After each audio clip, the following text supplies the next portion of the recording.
Assalamualaikum warahmatullahi wabarakatuh. Perkenalkan, saya Khairina Safitri dengan NIM 2105113300 dari jurusan PGSD Fakultas Keguruan Ilmu Pendidikan Universitas Riau.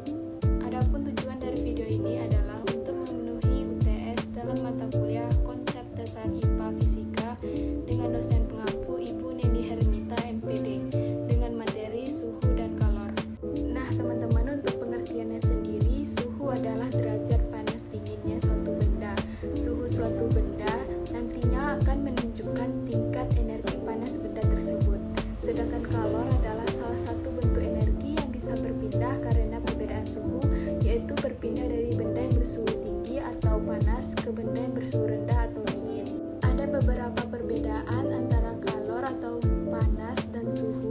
Yang pertama yaitu perbedaannya, kalor atau panas merupakan salah satu bentuk energi, sedangkan suhu merupakan besaran. Yang kedua, kalor itu diukur menggunakan kalorimeter, sedangkan suhu menggunakan termometer. Yang ketiga, satuan kalor itu adalah kalori, sedangkan satuan suhu derajat Celcius, reaumur, Fahrenheit, dan Kelvin. Sedangkan di Indonesia sendiri menggunakan sistem derajat Celcius. Yang terakhir ada kalor dapat berpindah dari satu benda ke benda yang lainnya, sedangkan suhu tidak dapat berpindah tapi bisa naik turun. Nah, di layar teman-teman terdapat sebuah gambar. Di gambar tersebut ada perbedaan.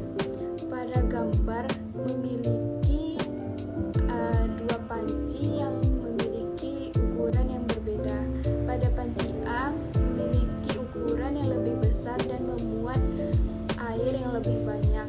Dengan begitu nantinya panci A membutuhkan waktu yang lebih lama dari panci B karena jumlah air dari panci A lebih banyak daripada jumlah air yang di panci B.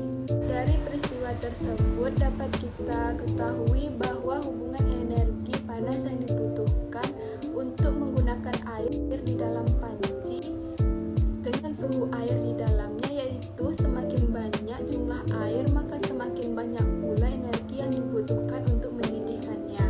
Maka teman-teman, kegiatan yang berbeda akan memerlukan energi panas yang berbeda pula nantinya.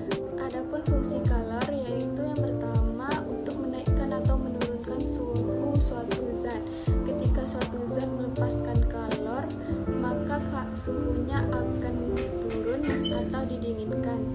Begitu pula sebaliknya, ketika suatu zat menerima kalor atau kalor yang bertambah, maka suhunya akan naik atau dipanaskan. Kemudian fungsi kalor yang kedua yaitu mengubah wujud zat ketika mencapai suhu tertentu. Perubahan wujud zat sendiri digolongkan menjadi 6, yaitu yang pertama perubahan wujud zat dari zat padat menjadi cair disebut mencair, perubahan wujud zat cair ke padat disebut membeku, kemudian perubahan wujud zat cair ke gas disebut menguap, perubahan wujud zat dari gas ke cair disebut mengembun, perubahan wujud zat dari padat ke gas disebut menyublim, yang terakhir perubahan wujud zat dari gas ke padat disebut mengkristal. Baik, di sini saya akan mencoba praktikum balon tahan terhadap lilin. Kita ujikan.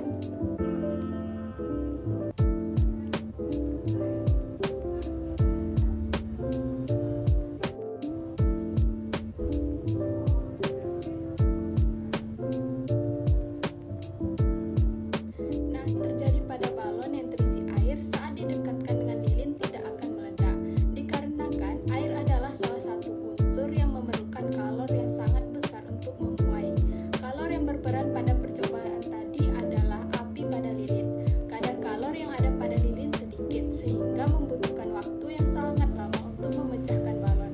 Panas dari api akan dipindahkan ke air sehingga tidak langsung menembus ke balon. Kemudian balon yang tidak berisi air saat didekatkan dengan lilin akan meletus. Hal ini dikarenakan permukaan balon yang terkena panas api menjadi menipis sehingga tekanan udara yang ada di dalam balon menyebabkan balon akan meledak. Terdapat 3 cara perpindahan kalor. Yang pertama ada konveksi, yaitu kalor yang tidak diikuti dengan medium perantaranya. Perpindahan kalor melalui benda padat biasanya terjadi secara konveksi. Contohnya yaitu perpindahan kalor dari kompor ke panci